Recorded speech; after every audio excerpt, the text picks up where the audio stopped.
Welcome, ladies and gentlemen, to Settling the Commonwealth, a new series on the White Collar Players channel where we share our vision of realistically constructed settlements. The idea for this series emerged from realizing that there are very few actual thriving communities in the Commonwealth. The Capital Wasteland and New Vegas have many more established settlements, so we felt the same should apply to post-war Boston, especially after 200 years. These settlements have been designed and constructed with lore, realism, and practicality in mind at every stage. Therefore, each community will have different styles, themes, and inhabitants, much like you would expect to find as you explore the wasteland. As an added bonus, the save files for these settlements will be uploaded to our Nexus mods page, and we will provide the link for these in the video description. The purpose of providing the save game is to let others explore and benefit from our design, as well as provide feedback on aspects of the settlement that they think could be improved or adjusted for more immersion and realism. If you are interested in exploring the settlement for yourself, you can find all the necessary details over on the Nexus page. Now that introductions are over, let's take a closer look at Abernathy Farm. Due west of Concord, sitting on the top of a hill at the base of a pre-war high-tension power cable tower, can be found Abernathy Farm.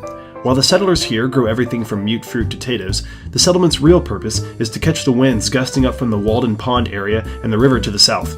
The massive clearing created before the Great War for the power lines makes an excellent channel to guide the wind up the hill and into the turbines of the farm's generators. However, the settlement's high perch in the clearing also provides a natural defensive advantage and allows for excellent surveying of the surrounding areas, such as the outskirts of Concord and the wicked shipping lockup. Over time, the spinning turbines caught the attention of traders traveling north to the Drumlin Diner, and the small wind farm quickly became a supply post for the caravans before their long trip back south to Diamond City. As the settlement grew in relation with the merchants, it eventually was built up into what you see here, with many caravaneers purchasing permanent residence and setting up their own market within the community's walls.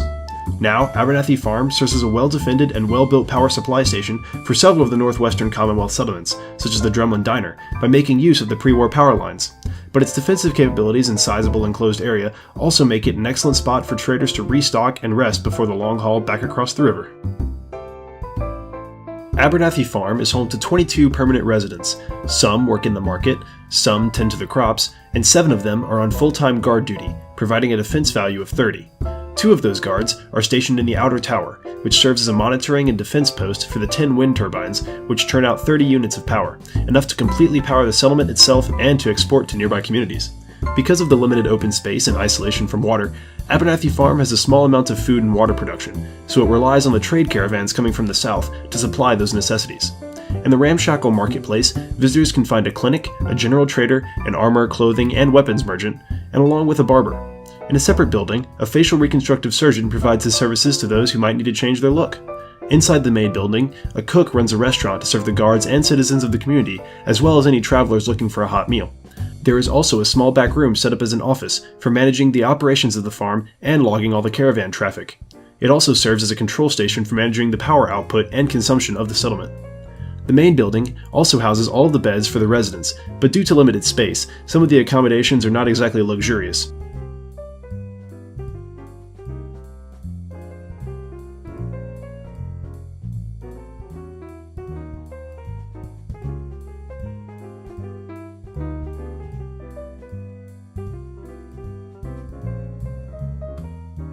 On the other side of the main building from the market, a small workshop area has been set up for weapons and armor, as well as power armor.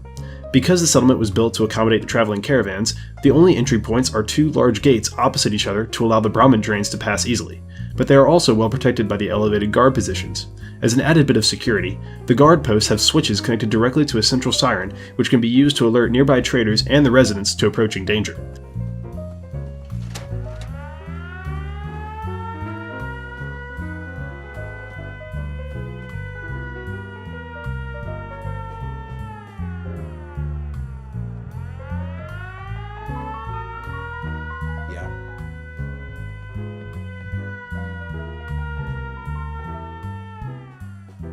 Making use of the natural height and power cable tower, a radio operator remains on duty at all times to manage the recruitment beacon signal, as well as the incoming signals from salvage beacons left by scavengers as they explore the wastes. This provides an extra form of income for the resident merchants. Whether you are a caravaneer or a wandering adventurer for hire, this take on Abernathy Farm makes for an excellent pit stop on your travels. Thank you all very much for watching, and we hope you like our interpretation of this settlement. If you are so inclined, you can find the link for this save game in the description below, along with the mods used to build it. We hope you enjoyed the first episode of this new series, and we welcome any feedback in the comments below.